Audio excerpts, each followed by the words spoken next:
श्री मायाकारा शंकर शंकर शंकर शंकर श्री मायाकारा शंकर शंकर शंकर ಶ್ರೀ ಗುರುಭ್ಯೋ ನಮಃ. ಮಾಯಕಾರ ಪ್ರಭುವೇ ನಮಃ. ಗಣೇಶ ದೇವಿ ವಾಗ್ದೇವಿ ಮಮ ವಾಕ್ಯ ಸಿದ್ಧಿ ಕುರುಕು ಸ್ವಾಹ. ಓಂ ನಮೋ ಭಗವತಿ ಚಾಮುಂಡೇಶ್ವರಿ ಮಲಯಾಳ ಸ್ವರೂಪಿಣಿ ಸರ್ವಸಿದ್ಧಿಕಾರಿಣಿ ಸತ್ಯಂ ಬ್ರೂಹಿ ಸ್ವಾಹ. ಆರಾಧ್ಯ ದೇವನಾಗಿರುವಂಥ ಮಲೆ ಮಾದೇಶ್ವರರನ್ನ ಮನದಲ್ಲಿ ನೆನೆಯುತ್ತಾ ವಿದ್ಯಾಗುರುಗಳ ತಂದೆ ತಾಯಿಯ ಪಾದಾರವಿಂದಗಳಿಗೆ ನಮಸ್ಕಾರವನ್ನು ಮಾಡ್ತಾ ಜಗದ್ಗುರು ಪಂಚಾಚಾರ್ಯರನ್ನ ಬಸವಾದಿ ಶರಣರನ್ನ ಮನದಲ್ಲಿ ನೆನೆಯುತ್ತಾ ನನ್ನೆಲ್ಲ ಪ್ರೀತಿಯ ಯೂಟ್ಯೂಬ್ ಬಾಯ್ನ ವೀಕ್ಷಕ ಬಂಧುಗಳ ಅಂತರಾತ್ಮಗಳಿಗೆ ನಿಮ್ಮ ಮುಗುರು ಮತ್ತು ವೀಕ್ಷಿತ ಮಾಡುವಂಥ ಪರಿಪೂರ್ಣವಾದಂಥ ನಮಸ್ಕಾರಗಳು. ಇವತ್ತು ಈ ವಾರದ 12 ರಾಶಿಯವರ ಫಲಾಫಲಗಳು. ವರ್ಷದ ಮೊದಲ ವಾರ ಭವಿಷ್ಯ ಇದು. ಎಲ್ಲರಿಗೂ ಕೂಡ ಒಳ್ಳೆ ಫಲಗಳೇ ಬರಲಿ ಅಂತೇಳಿ ನಾನು ಕೂಡ ಪ್ರಾರ್ಥನೆಯನ್ನು ಮಾಡ್ತಾ ಇವತ್ತಿನ ಕವಡೆ ಶಾಸ್ತ್ರವನ್ನು ಪ್ರಾರಂಭ ಮಾಡ್ತೇನೆ.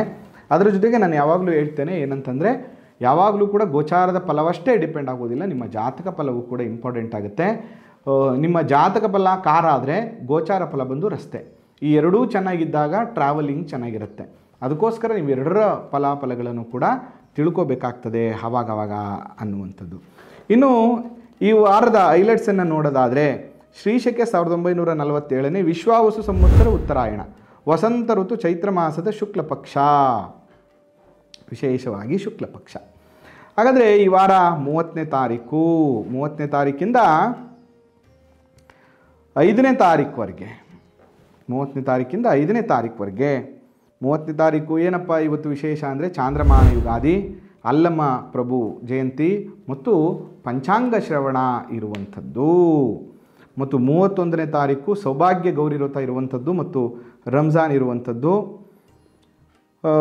ಏಪ್ರಿಲ್ 1ನೇ ತಾರೀಕು ನಮ್ಮ ಅತ್ಯಂತ ಪ್ರೀತಿಪಾತ್ರರಾಗಿರುವಂತಹ ನಡೆದಾಡುವಂತಹ ದೇವರು ಶಿವಕುಮಾರ ಸ್ವಾಮೀಜಿಯವರ ಜನ್ಮೋತ್ಸವ ಇರುವಂಥದ್ದು.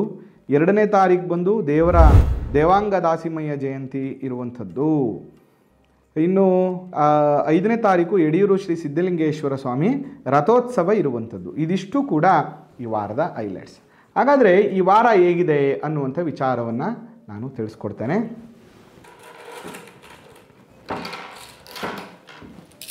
ಮೊದಲನೇದಾಗಿ ಮೇಷರಾಶಿಯವ್ರಿಗೆ ಹೇಗಿದೆ ಅಂತ ನೋಡೋಣ. ಮೇಷರಾಶಿಯವರಿಗೆ 2, 4, 6, 8, 9 ಕವಡೆ ಅಂಗಾತ ಬಿದ್ದಿರುವಂಥದ್ದು. ನೋಡಿ, ಆ್ಯಕ್ಚುಲಿ ಈ ವಾರ ನಿಮಗೆ ತುಂಬ ಚೆನ್ನಾಗಿದೆ. ಅನೇಕ ಬಂಧುಗಳನ್ನು ಭೇಟಿ ಮಾಡುವಂತಹ ವಾರ, ಮಿತ್ರರನ್ನು ಭೇಟಿ ಮಾಡುವಂತಹ ವಾರ ಇದು. ಮತ್ತು ಈ ವಾರ ಒಂದಷ್ಟು startup is good, very good. Sade Sati ಪ್ರಾರಂಭ ಆಗಿದ್ದರೂ ಕೂಡ ಈ ವಾರ ನಿಮಗೆ ಒಂದಷ್ಟು ಅನುಕೂಲಗಳು, ಧನಮನ ಲಾಭ ಆಗುವಂಥದ್ದು, ಕಾರ್ಯದಲ್ಲಿ ಸಿದ್ಧಿ ಆಗುವಂಥದ್ದು, ನಿಮ್ಮ ಕೆಲಸ ಕಾರ್ಯಗಳಲ್ಲಿ ಗುರುತಿಸುವಂಥದ್ದು, ಹೊಸ ವ್ಯವಹಾರಗಳಲ್ಲಿ ಅನುಕೂಲ ಆಗುವಂಥದ್ದಂತೂ ಈ ವಾರ ಖಂಡಿತ ಆಗುತ್ತೆ. ವೃಷಭ ರಾಶಿಯವ್ರಿಗೆ ಹೇಗಿದೆ ಅಂತ ನೋಡೋಣ. ನೋಡಿ, ವೃಷಭ ರಾಶಿಯವರಿಗೆ 4, 8, 8, 3, 11 ಕವಡೆ ಅಂಗಾತ ಬಿದ್ದಿರುವಂಥದ್ದು. ನೋಡಿ, ವೃಷಭ ರಾಶಿಯವರಿಗೆ ಆ್ಯಕ್ಚುಲಿ ಶನಿ ಬಲ ಬಂದಿದೆ, ಗುರುಬಲ ಇನ್ನೇನು ಬರ್ತಾ ಇದೆ. ಆದರೂ ಕೂಡ ಈ ವಾರ ಅಷ್ಟೊಂದು ಚೆನ್ನಾಗಿಲ್ವಂತೆ, ಕಷ್ಟ ಉಂಟು. ವಾರದ ಕೊನೆಯಲ್ಲಿ ಸ್ವಲ್ಪ ಅನುಕೂಲ ಆಗುತ್ತೆ, ಅಂದುಕೊಂಡಂಥ ಕೆಲಸದಲ್ಲಿ ಅನುಕೂಲ ಇಲ್ಲ. ಸ್ವಲ್ಪ ಎಚ್ಚರಿಕೆಯಿಂದ ಇರಲಿಲ್ಲ ಅಂದರೆ ವರ್ಷದ ಆರಂಭದಲ್ಲಿ ಅಂದರೆ ಈ ವಾರದಲ್ಲಿ ಒಂದಷ್ಟು ಕಷ್ಟ, ನೋವುಗಳು, ಅವಮಾನಗಳು, ಅಪವಾದಗಳನ್ನು ಅನುಭವಿಸ್ಬೇಕಾಗ್ತದೆ. ಈ ವಾರವನ್ನು ಒಂಚೂರು ಎಚ್ಚರಿಕೆಯಿಂದ ಪ್ರಾರಂಭ ಮಾಡು. ಯಾಕಂದರೆ ಗುರು ಇನ್ನೂ ಕೂಡ ಜನ್ಮದಿಂದ ಬಿಡುಗಡೆ ಆಗಿಲ್ಲ, ಅದು ಕೂಡ ಇಲ್ಲಿ ಇಂಡಿಕೇಟ್ ಮಾಡ್ತಾ ಇರುವಂಥದ್ದು. ಅದರಿಂದ ಇವರ ಒಂಚೂರು ಎಚ್ಚರಿಕೆಯಿಂದ ಇರಿ. ಜೊತೆಗೆ ಯಾವುದಾದ್ರು ಅಮ್ಮನವ್ರ ದೇವಸ್ಥಾನಕ್ಕೆ ವಿಶೇಷವಾದಂತಹ ವಸ್ತ್ರವನ್ನು ಕೊಟ್ಟು ಒಂದು ಅರ್ಚನೆಯನ್ನು ಮಾಡಿಸ್ಕೊಂಡು ಬನ್ನಿ. ಇನ್ನು ಅಥವಾ ಸೀರೆ ಕೊಡೋಕ್ಕಾಗಲಿಲ್ಲ, ವಸ್ತ್ರ ಕೊಡೋಕ್ಕಾಗಲಿಲ್ಲ ಅಂದರೆ ಮಡ್ಲಕ್ಕಿ ತುಂಬಿಟ್ಟು ಬನ್ನಿ. ಇನ್ನು ಮಿಥುನ ರಾಶಿಯವ್ರಿಗೆ ಹೇಗಿದೆ ಅಂತ ನೋಡೋಣ. ನೋಡಿ, ಮಿಥುನ ರಾಶಿಯವ್ರಿಗೆ 4, 8, 2, 10 ಕವಡೆ ಅಂಗಾತ ಬಿದ್ದಿರುವಂಥದ್ದು. ಸುಖ ಭೋಜನ ಈ ವಾರ ಒಂದಷ್ಟು ಬೇರೆ ಬೇರೆ ಕಡೆ, ಅದು ಹೋಟೆಲಲ್ಲಿರ್ಬೋದು ಅಥವಾ ಯಾರ್ದೋ ಸ್ನೇಹಿತರ ಮನೆ, ನಂಟರ ಮನೇಲಿರ್ಬೋದು, ಒಳ್ಳೆ ಊಟ ಮಾಡುವಂಥ ಯೋಗ. ಮತ್ತು ಈ ವಾರ ನೀವು ಅಂದ್ಕೊಂಡಿರುವಂಥದ್ದು, ಈ ವಾರ ಏನೇನೋ ಆಗಬೇಕು ಅಂದ್ಕೊಂಡಿದ್ರೆ ಎಲ್ಲ ಕಾರ್ಯಗಳಲ್ಲಿ ಯಶಸ್ಸು ನಿಮಗೆ ಪ್ರಾಪ್ತಿ ಆಗುತ್ತೆ. ಮತ್ತು ನೀವು ಅಂದ್ಕೊಂಡಂಥ ಕೆಲಸದಲ್ಲಿ ಸಂಶಯವನ್ನು ಇಟ್ಕೋಬೇಡಿ. ಧೈರ್ಯವಾಗಿ ನೀವು ಅಂದ್ಕೊಂಡಂಥ ಕೆಲಸವನ್ನು ಮಾಡಿದ್ರೆ ಅದರಿಂದ ಯಶಸ್ಸು ಖಂಡಿತವಾಗಿಯೂ ನಿಮಗೆ ಸಿಗುತ್ತೆ. ಇನ್ನು ಕರ್ಕಾಟಕ ರಾಶಿಯವ್ರಿಗೆ ಹೇಗಿದೆ ಅಂತ ನೋಡೋಣ. ಕರ್ಕಾಟಕ ರಾಶಿಯವರಿಗೆ 5, 10, 11 ಕವಡೆ ಅಂಗಾತ ಬಿದ್ದಿರುವಂಥದ್ದು. ನೋಡಿ, ಕರ್ಕಾಟಕ ರಾಶಿಯವರಿಗೆ ವಾರ ಚೆನ್ನಾಗಿಲ್ಲ. ಸ್ವಲ್ಪ ಎಮೋಷನಲ್ಲಿ ನೀವು ಪ್ರಾಬ್ಲಮ್ಸನ್ನು ಮಾಡ್ಕೊಂಡಿದ್ರಿ, ಮಾಡ್ಕೋತೀರಾ. ಮತ್ತು ಯಾರನ್ನು ಜಾಸ್ತಿ ಹಚ್ಕೋಬೇಡಿ, ಅವರಿಂದನೇ ನೋವಾಗುತ್ತೆ. ಈ ವಾರ ನಿಮಗೆ ಕಷ್ಟ ಆಗುತ್ತೆ. ವಾರದ ಕೊನೆಯಲ್ಲಿ ಒಂದಷ್ಟು ನೋವೆಲ್ಲ ಕಮ್ಮಿ ಆಗುತ್ತೆ. ಎಚ್ಚರಿಕೆಯಿಂದ ಕೆಲಸ ಮಾಡಲಿಲ್ಲ ಅಂದರೆ ಒಂದಷ್ಟು ಧನ ಹಾಳಾಗುತ್ತೆ, ಮಾನ ಹಾಳಾಗುತ್ತೆ, ಮತ್ತು ಎಲ್ಲದಕ್ಕಿಂತ ಹೆಚ್ಚಿಗೆ ನೆಮ್ಮದಿ ಹಾಳಾಗುತ್ತೆ.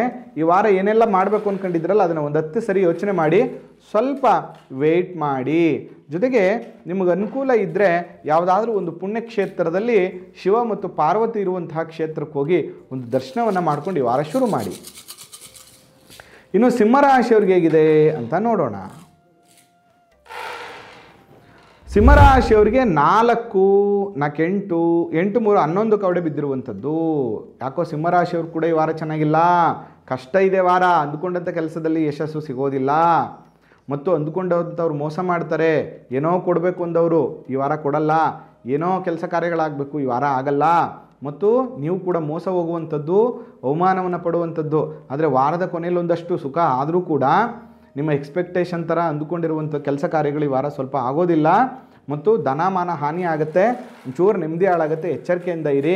ನೀವು ಮಾಡಬೇಕಾಗಿರುವಂಥದ್ದು ಏನಪ್ಪ ಅಂದರೆ ಬೆಳಗ್ಗೆ ಎದ್ದ ತಕ್ಷಣ ಸೂರ್ಯನಿಗೆ ನಮಸ್ಕಾರವನ್ನು ಮಾಡಿ, ಅಥವಾ ಬಿಳಿ ಎಕ್ಕದ ಗಿಡಕ್ಕೆ ನೀರನ್ನು ಹಾಕಿ ಓಂ ಗುರುಣಿ ಸೂರ್ಯಾಯ ನಮಃ ಅಂತೇಳಿ 7 ಬಾರಿ ಜಪವನ್ನು ಮಾಡಿ, ಅಥವಾ 6 ಬಾರಿ ಜಪವನ್ನು ಮಾಡಿ.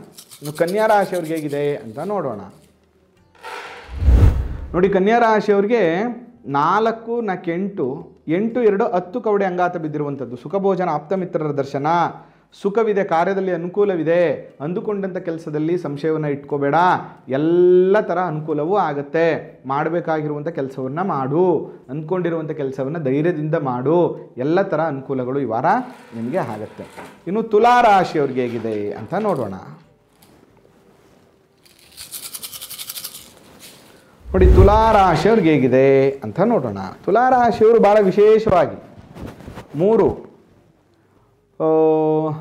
3, 3, 6, 3, 9, 3, 3, 6, 3, 9, 12 ಕವಡೆ ಅಂಗಾತ ಬಿದ್ದಿರುವಂಥದ್ದು.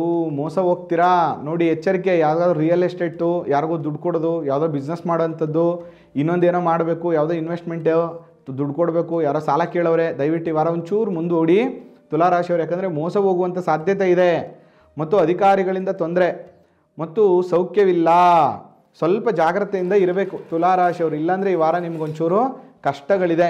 ನೀವು ಅಷ್ಟೇ ಏನು ಮಾಡಿ ಅಂತಂದರೆ, ಲಕ್ಷ್ಮೀ ನರಸಿಂಹಸ್ವಾಮಿ, ಲಕ್ಷ್ಮೀನಾರಾಯಣ, ಸತ್ಯನಾರಾಯಣ ಸ್ವಾಮಿ ವಿಶೇಷ ಪೂಜೆ ಕೈಂಕಾರ್ಯಗಳು ಎಲ್ಲರೂ ನಡೀತಾ ಇದ್ದರೆ ಆ ಕ್ಷೇತ್ರಕ್ಕೆ ಹೋಗೋದು, ನಮಸ್ಕಾರ ಮಾಡ್ಕೊಂಡು ಬನ್ನಿ. ಇಲ್ಲ ಕೊನೆ ಪಕ್ಷ ನಿಮ್ಮ ಮನೆಯಲ್ಲಿ ನಿಮ್ಮ ಕುಲದೇವರಿಗೆ ತುಪ್ಪದ ದೀಪವನ್ನು ಹಚ್ಚಿ ಮನೆಯನ್ನು ಶುದ್ಧಿ ಮಾಡಿ. ಇನ್ನು ವೃಶ್ಚಿಕ ರಾಶಿಯವರಿಗೆ ಹೇಗಿದೆ ಅಂತ ನೋಡೋಣ. ನೋಡಿ, ವೃಶ್ಚಿಕ ರಾಶಿಯವರಿಗೆ 4, 4, 8, 3, 11 ಕವಡೆ ಅಂಗಾತ ಬಿದ್ದಿರುವಂಥದ್ದು. ಯಾಕೋ ವೃಶ್ಚಿಕ ರಾಶಿಯವರು ಕೂಡ ಯಾಕೋ ಈ ವರ್ಷದ ಆರಂಭದಲ್ಲಿ ಅನೇಕ ರಾಶಿಯವರಿಗೆ ಒಂದಷ್ಟು ಕಷ್ಟಗಳು ಜಾಸ್ತಿ ಆಗ್ತಾ ಇದೆ, ಕಷ್ಟ ಇದೆ, ಮೋಸ ಹೋಗ್ತೀರಾ, ಅಂದುಕೊಂಡಂಥ ಕೆಲಸದಲ್ಲಿ ಅನುಕೂಲ ಇಲ್ಲ. ಎಚ್ಚರಿಕೆಯಿಂದ ಮಾಡಲಿಲ್ಲ ಅಂದರೆ ಧನ ಹಾನಿ ಮಾನ ಎಲ್ಲವೂ ಆಗುತ್ತೆ, ನೆಮ್ಮದಿ ಕೆಡುತ್ತೆ. ವೃಶ್ಚಿಕ ರಾಶಿಯವರು ವಿಶೇಷವಾಗಿ ಸುಬ್ರಹ್ಮಣ್ಯ ಸ್ವಾಮಿ ದರ್ಶನವನ್ನು ಮಾಡಿ, ಸುಬ್ರಹ್ಮಣ್ಯನಿಗೆ ಹಾಲಿನ ಅಭಿಷೇಕವನ್ನು ಮಾಡಿಸಿ. ಯಾವುದಾದ್ರೂ ನಾಗರ ಕಟ್ಟೆ ಇದ್ದರೆ ಅಲ್ಲಿ ಹೋಗಿ ಒಂದು ಹಾಲಿನ ಅಭಿಷೇಕವನ್ನು ಮಾಡಿ ಎಲ್ಲ ಸಂಕಷ್ಟಗಳನ್ನು ನಿವಾರಣೆ ಮಾಡು ಅಂತ ಕೇಳ್ಕೊಳ್ಳಿ. ಅಥವಾ ಅರಳಿ ವೃಕ್ಷ ಪ್ರದಕ್ಷಿಣೆಯನ್ನು ಮಾಡಿ, ಇದರಿಂದ ಒಂಚೂರು ಪ್ರಾಬ್ಲಮ್ಗಳು ಕಮ್ಮಿ ಆಗುತ್ತೆ. ಧನುಸು ರಾಶಿಯವರು ಹೇಗಿದ್ದಾರೆ, ಧನುಸು ರಾಶಿಯವ್ರಿಗೆ ಹೇಗಿದೆ ಅಂತ ನೋಡೋಣ. ಧನುಸು ರಾಶಿಯವ್ರಿಗೆ 5, 10, 12 ಕವಡೆ ಅಂಗಾತ ಬಿದ್ದಿರುವಂಥದ್ದು. ಕಳ್ಳರಿಂದ ಕಂಟಕ, ಅಧಿಕಾರಿಗಳಿಂದ ತೊಂದರೆ, ಜಾಗ್ರತೆಯಿಂದ ಕೆಲಸ ಮಾಡು. ಯಾರು ಸಾಲ ಕೇಳಿದರೆ ಕೊಡಬೇಡಿ. ಪಾರ್ಟ್ನರ್ಶಿಪ್ಪು ಈ ವಾರ ಬೇಡ. ಯಾವುದಾದ್ರು ಸೈಟ್ಗೆ ಅಡ್ವಾನ್ಸ್ ಕೇಳಿದರೆ ಈ ವಾರ ಕೊಡಬೇಡಿ, ಯಾಕಂದರೆ ಅದರಿಂದ ಮೋಸ ಹೋಗುವಂಥ ಸಾಧ್ಯತೆ ಇರ್ತದೆ. ಅದರಲ್ಲೂ ಕೂಡ ವಿಶೇಷವಾಗಿ ರೆವಿನ್ಯೂ ಸೈಟ್ ಇದ್ದರೆ ಅದಕ್ಕೆ ಕೈಯೇ ಹಾಕಬೇಡಿ, ಯಾಕಂದರೆ ನೀವು ಅನಾನುಕೂಲ ಆಗುವಂಥ ಸಾಧ್ಯತೆ ಇದೆ. ಅದರಿಂದ ನಂಟರು ಕೇಳಿದ್ರು, ಫ್ರೆಂಡ್ಸ್ ಕೇಳಿದ್ರು, ದುಡ್ಡು ಗಿಡ್ಡು ಕೊಡೋಕ್ಕೆ ಹೋಗಬೇಡಿ, ವ್ಯವಹಾರ ಕೈ ಹಾಕ್ಬೇಡಿ. ಇದೊಂದು ವಾರ ಸ್ವಲ್ಪ ಪೋಸ್ಟ್ಪೋನ್ ಮಾಡಿ, ಈ ವಾರ ಆದಮೇಲೆ ನೋಡಿಕೊಂಡು ನೀವು ಕೆಲಸ ಕಾರ್ಯಗಳನ್ನು ಮಾಡಿ ಅಂತ ಹೇಳ್ತಾ, ನೀವು ಮಾಡಬೇಕಾಗಿರುವಂಥದ್ದು ಏನಪ್ಪ ಅಂತಂದರೆ ಧನುಸು ರಾಶಿಯವರು ವಿಶೇಷವಾಗಿ ಶಿವನ ದೇವಸ್ಥಾನಕ್ಕೆ ಹೋಗ್ಬಿಟ್ಟು 11 ಬಾದಾಮಿಯನ್ನು ಕೊಟ್ಟು ದೇವರಿಗೆ ನಮಸ್ಕಾರವನ್ನು ಮಾಡ್ಕೊಂಡು ಬನ್ನಿ. ಮಕರ ರಾಶಿಯವ್ರಿಗೆ ಹೇಗಿದೆ, 7.5 ಅಂತೂ ಮುಗೀತು. ಈ ವಾರ ಹೇಗಿದೆ ಅಂತ ನೋಡೋಣ. ಮಕರ ರಾಶಿಯವ್ರಿಗೆ 3, 3, 6, 8 ಕವಡೆ ಅಂಗಾತ ಬಿದ್ದಿರುವಂಥದ್ದು. ವೈರಿಗಳನ್ನು ಜಯಿಸ್ತೀರಿ ನೋಡಿ, ಒಳ್ಳೆ ಫಲಗಳು ಶುರುವಾಯಿತು. ಕೈಗೊಂಡ ಕಾರ್ಯದಲ್ಲಿ ಜಯ ಆಗುತ್ತೆ. ಇಷ್ಟು ದಿನದ ಸಂಕಷ್ಟಗಳು ಈ ವಾರ ಮುಗಿಯುತ್ತೆ. ಒಂದಷ್ಟು ಆರ್ಥಿಕ ವೃದ್ಧಿ ಆಗುತ್ತೆ. ಈ ವಾರ ಒಂದಷ್ಟು ಮನಸ್ಸಿಗೆ ಸಂತೋಷ ಆಗುವಂಥ ಒಂದಷ್ಟು ಕೆಲಸ ಕಾರ್ಯಗಳಾಗ್ತದೆ. ಇನ್ನು ಕುಂಭರಾಶಿಯವ್ರಿಗೆ ಹೇಗಿದೆ ಅಂತ ನೋಡೋಣ. ಕುಂಭರಾಶಿಯವರಿಗೆ 4, 4, 8, 9 ಕವಡೆ ಅಂಗಾತ ಬಿದ್ದಿರುವಂಥದ್ದು. ಮನೆಗೆ ಬಂಧುಗಳು ಬರ್ತಾರೆ, ಸ್ನೇಹಿತರು ಸಿಗ್ತಾರೆ. ಈ ಸರಿ ಈ ವಾರ ಒಂದಷ್ಟು ಅನುಕೂಲಗಳಾಗುತ್ತೆ ಮತ್ತು ಸಮಾಜದಲ್ಲಿ ಸನ್ಮಾನ, ನೀವು ಮಾಡುವಂಥ ಕೆಲಸಕ್ಕೆ ಅನುಕೂಲ ಆಗುವಂಥದ್ದು, ನಿಮ್ಮನ್ನು ಗುರುತಿಸುವಂಥದ್ದು, ನಿಮ್ಮನ್ನು ಪ್ರಮೋಟ್ ಮಾಡುವಂಥದ್ದು, ಈ ಥರ ಅನೇಕ ಅನುಕೂಲಗಳಂತೂ ಕುಂಭರಾಶಿಯವ್ರಿಗೆ ಆಗುತ್ತೆ. ಆದರೂ 7.5 ನಡೀತಾ ಇದೆ, ಸ್ವಲ್ಪ ಎಚ್ಚರಿಕೆಯಿಂದ ಇರಿ. ಇನ್ನು ಕೊನೆಯದಾಗಿ ಮೀನರಾಶಿಯವ್ರಿಗೆ ಹೇಗಿದೆ ಅಂತ ನೋಡೋಣ. ಮೀನರಾಶಿಯವರಿಗೆ 4, 4, 8, 8, 12 ಕವಡೆ ಅಂಗಾತ ಬಿದ್ದಿರುವಂಥದ್ದು. ಕಳ್ಳರಿಂದ ಕಂಟಕ, ರಾಜ್ಯಾಧಿಕಾರಿಗಳಿಂದ ಪೀಡೆ, ಸೌಖ್ಯವಿಲ್ಲ, ಜಾಗ್ರತೆಯಿಂದ ಕೆಲಸವನ್ನು ಮಾಡಲಿಲ್ಲ ಅಂದರೆ ಅನಾನುಕೂಲ ಅಂತೂ ಕಟ್ಟಿಟ್ಟ ಬುತ್ತಿ. ಅನುಕೂಲಗಳು ಆಗೋದಿಲ್ಲ, ಶುಭ ಫಲಗಳು ಪ್ರಾಪ್ತಿ ಆಗೋದಿಲ್ಲ. ಸ್ವಲ್ಪ ಎಚ್ಚರಿಕೆಯಿಂದ ಇರಬೇಕಾಗ್ತದೆ. ಎಚ್ಚರಿಕೆಯಿಂದ ಇದ್ದರೆ ಖಂಡಿತವಾಗಿಯೂ ಶುಭ ಫಲಗಳು ನಿಮಗೆ ಪ್ರಾಪ್ತಿಯಾಗತ್ತೆ. ಇಲ್ಲ ಅಂದರೆ ಒಂದಷ್ಟು ದುಡ್ಡು ಕಾಸು ಹಣ ವ್ಯವಹಾರದಲ್ಲಿ ತೊಂದರೆಯನ್ನು ಅನುಭವಿಸ್ತೀರಿ. ಈ ವಾರ ಯಾವುದೇ ದುಡ್ಡು ಕಾಸು ಹಣ ವ್ಯವಹಾರ ಭೂ ವ್ಯವಹಾರಗಳಿದ್ದರೆ ಚೂರು ವೆಯ್ಟ್ ಮಾಡಿ, ಮುಂದಿನ ವಾರ ಮಾಡಿ. ಅದರ ಜೊತೆಗೆ ನೀವು ಮಾಡಬೇಕಾಗಿರುವಂಥದ್ದು ಗುರುಗಳ ದರ್ಶನವನ್ನು ಮಾಡಿ. ರಾಘವೇಂದ್ರ ಸ್ವಾಮಿ, ಸಾಯಿಬಾಬಾ, ಮಲೆಮಹದೇಶ್ವರರು, ಯಡಿಯೂರು ಸಿದ್ಧಲಿಂಗೇಶ್ವರರು, ಈ ರೀತಿಯಾಗಿ ನಿಮ್ಮ ಪ್ರಾಂತ್ಯದಲ್ಲಿ ಗದ್ದಿಗೆ ಆಗಿರುವ ಗುರುಗಳ ದರ್ಶನವನ್ನು ಮಾಡೋದ್ರಿಂದ ಈ ಸಮಸ್ಯೆಗಳು ಕಮ್ಮಿ ಆಗುತ್ತೆ ಅಂತ ಹೇಳ್ತಾ, ಅದರ ಜೊತೆಗೆ ನಿಮ್ಮ ಜಾತಕಗಳನ್ನು ಆಗಾಗ್ಗೆ ಪರಿಶೀಲನೆ ಮಾಡಿಸ್ಕೊಡಿ ಅಂತ ಹೇಳ್ತಾ ಈ ಸಂಚಿಕೆಯನ್ನು ಮುಗಿಸ್ತಾ ಇದ್ದೇನೆ. ಆ ಮಲೆಮಹದೇಶ್ವರರ ಅನುಗ್ರಹ ಸದಾ ನಿಮ್ಮ ಮೇಲೆ ಇರಲಿ. ನಮಸ್ಕಾರ.